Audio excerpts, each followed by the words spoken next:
हरे कृष्णा। भगवान का स्मरण दुख में ही क्यों किया जाता है?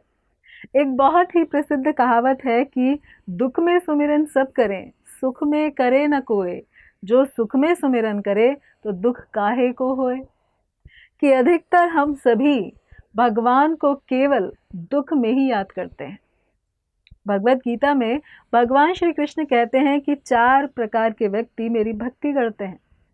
उनमें से एक होता है आर्त यानी दुखी, यानी जब व्यक्ति दुखी होता है तब भगवान की भक्ति करता है। जब तक उसे कोई पीड़ा नहीं सताती वह भगवान को याद नहीं करता। और ये सत्य भी है कि अधिकतर हम सभी भगवान को केवल दुख में याद करते हैं, क्योंकि ये मनुष्य का स्वभाव है। वो सदा ही प्रसन्न रहना चाहता है, और प्रसन्नता मतलब जब व्यक्ति की इच्छाएं पूरी होती रहती हैं तो वो प्रसन्न होता है, और जब इच्छाएं पूरी नहीं होती तो वो दुखी होता है। और कौन है जो दुखी रहना चाहता है? कौन है जो चाहेगा कि मेरी इच्छा पूरी ना हो? इसलिए अपनी इच्छा पूरी करने के लिए और सदैव प्रसन्न रहने के लिए व्यक्ति भगवान को याद करता है, उनसे प्रार्थना करता है। एक बार एक व्यक्ति बहुत तेजी से भागता हुआ जा रहा था।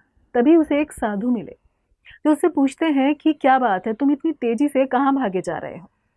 तो वो व्यक्ति कहता है कि मैं बहुत दूर से इतनी तेजी से भागता हुआ आ रहा हूँ, लेकिन तो भी मेरी परछाई मुझसे आगे ही भाग रही है। मुझे मेरी परछाई को पीछे करना है। तो साधु कहते हैं कि देखो, तुम भाग तो तेज रहे हो, लेकिन उल्टी दिशा में। यदि तुम सूर्य के प्रकाश की दिशा में अब की आधी रफ्तार से भी भागोगे तो तुम्हारी परछाई तुम्हारे पीछे होगी। व्यक्ति ऐसा ही करता है, और अब उसकी परछाई उसके पीछे थी और वो आगे था और बहुत खुश था। इसी तरह से हम सब भी अपने जीवन में प्रसन्न होने का, संतुष्ट होने का प्रयास तो करते हैं, लेकिन ज़्यादातर उल्टी दिशा में।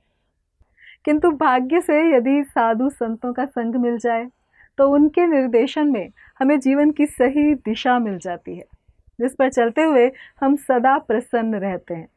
और तब उनके संग सानिध्य में इस भावना, इस विचार को भी जीवन में अपना पाते हैं कि जब जीवन में सब कुछ सही और इच्छा के अनुसार हो रहा है, तब आप भगवान के आशीर्वाद के लिए उन्हें धन्यवाद दें कि भगवान, मैं इस लायक नहीं, तो भी आप मुझे ये सब सुविधाएं दे रहे हैं। सांस लेने के लिए वायु, शरीर को चलाने के लिए भोजन। आपने मुझे इस सृष्टि में अति दुर्लभ आपके भक्तों का संग और आपका पवित्र और मधुर नाम दिया, जिसे जपकर मैं अपने जीवन को सफल कर सकती हूँ। आपने मुझे कितना कुछ दिया है। इस प्रकार हम सदा प्रसन्न रह सकते हैं। ये एक पूर्ण और सुंदर प्रार्थना है। तो सुख हो या दुख, मान या अपमान, सफलता या विफलता, हार या जीत, गर्मी या सर्दी, कुछ भी, किसी भी स्थिति में हम हृदय से प्रार्थना कर सकते हैं। इस प्रकार दुख में सहायता के लिए और सुख में कृतज्ञता प्रकट करने के लिए हम भगवान से प्रार्थना कर सकते हैं, ये स्मरण रखते हुए कि इसमें से कुछ भी परमानेंट नहीं है। तथा भगवान के शुद्ध भक्त जैसे कुंती महारानी तो भगवान से दुख ही मांगती हैं कि यदि सुख आने पर तुम हमें छोड़कर जाते हो तो वो दुख ही मुझे प्रिय है, जिसमें तुम सदा पग पग पर मेरे और मेरे परिवार के समीप रहे, निकट रहे। अर्थात भगवान के शुद्ध भक्त तो विपत्तियों को भी एक ऐसे सुअवसर के रूप में देखता है जब वो पूर्ण समर्पित हृदय से भगवान का स्मरण कर सकता है, तथा इसी को वह अपने जीवन की अमूल्य निधि भी समझता है।